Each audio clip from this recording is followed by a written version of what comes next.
How to update profile picture on Bilibili. First of all, open the app on your device. Once the app opens, tap on the Me icon at the bottom right corner to access your profile. Next, tap on your current profile picture or avatar at the top of the screen. Then tap on it again. You will see two options: take photo or custom image. You can either take a new picture using your camera or choose an existing photo from your gallery. After selecting the photo, adjust it by cropping or zooming to make sure it fits perfectly as your avatar. Once you are satisfied, tap Done at the top right corner to save and update your profile picture. Your new profile picture will now be visible to all other users on Bilibili.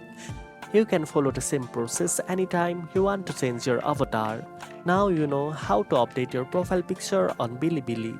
If you found this video helpful, don't forget to like, share and subscribe for more tech tips.